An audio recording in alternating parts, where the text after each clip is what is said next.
The escape pod crashed into Earth's atmosphere like a dying star, leaving a trail of ionized particles across the night sky.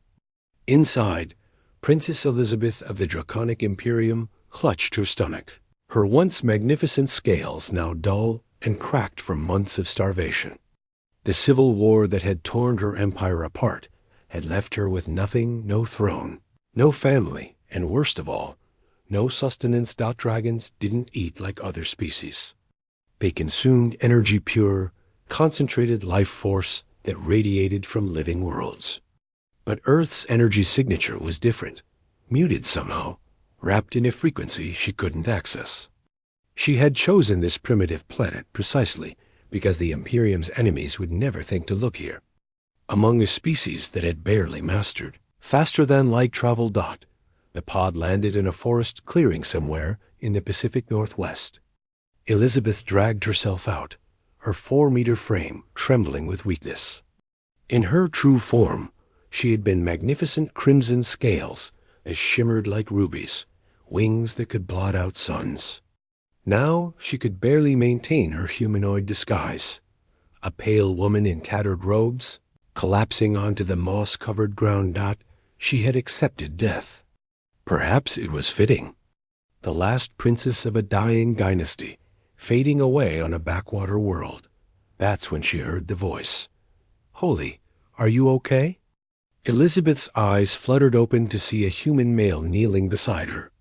He was perhaps 30 Earth years old, with tired eyes and calloused hands.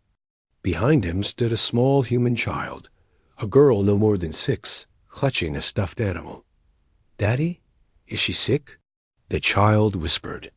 "Stay back, Emma," the man said gently, before turning back to Elizabeth. "I'm Liam. We live just over that ridge. You need help." Elizabeth wanted to refuse, to maintain her pride, but her body betrayed her. She nodded weakly. Liam didn't ask questions. He simply lifted her, surprisingly strong for his species, and carried her toward his home, his daughter trailing behind. The small cabin smelled of wood smoke and something else, something that made Elizabeth's withered senses stir with unexpected interest. He laid her on a couch, wrapped her in blankets, and did something she didn't expect. He went to his primitive cooking area and began working. "You look like you haven't eaten in forever," he said, his voice matter of fact. "I'm making soup. Nothing fancy, but it'll help." Elizabeth wanted to explain that human food couldn't sustain her, that she required energies his species couldn't possibly provide. But exhaustion claimed her, and she drifted into unconsciousness. She woke to warmth, not just the physical warmth of the blanket, but something deeper. The small human child Emma sat nearby, humming softly as she drew pictures.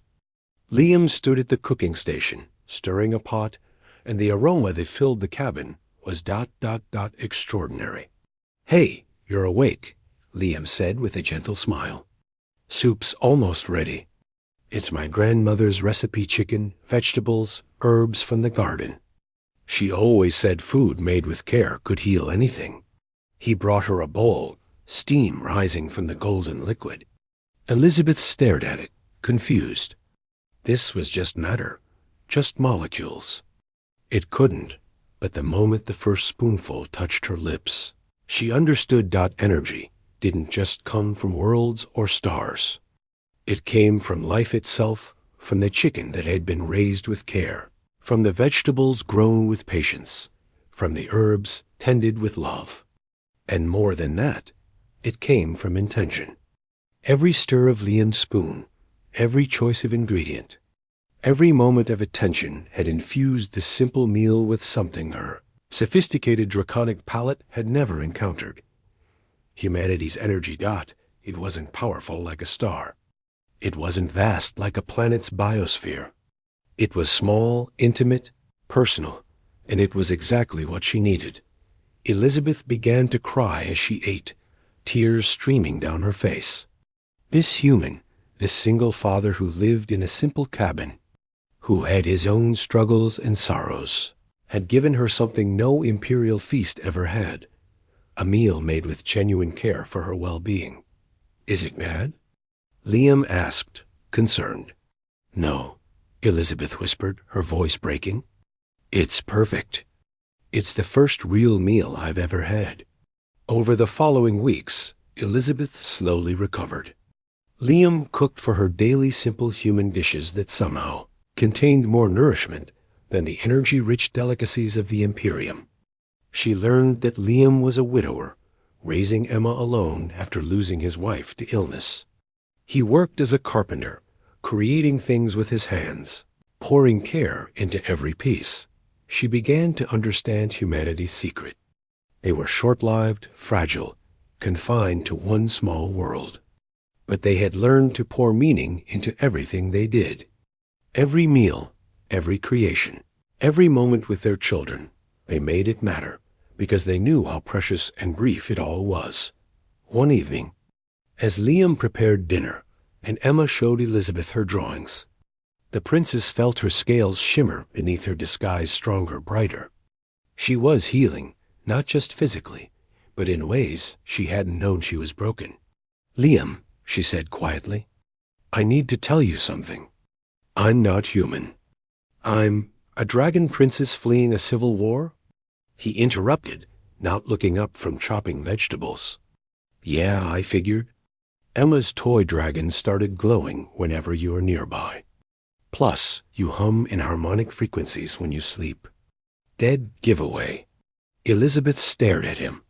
And you still helped me? Liam finally looked at her, his eyes warm. You were hungry.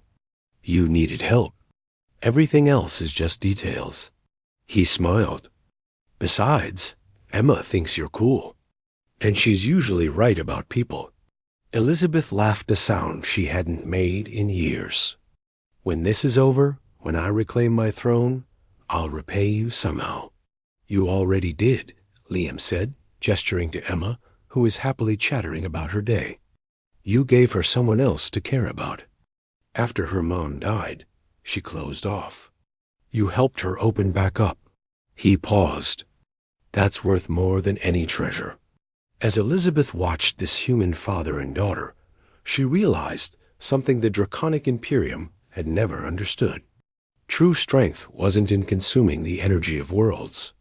It was in giving time, giving care, giving love to those who needed it.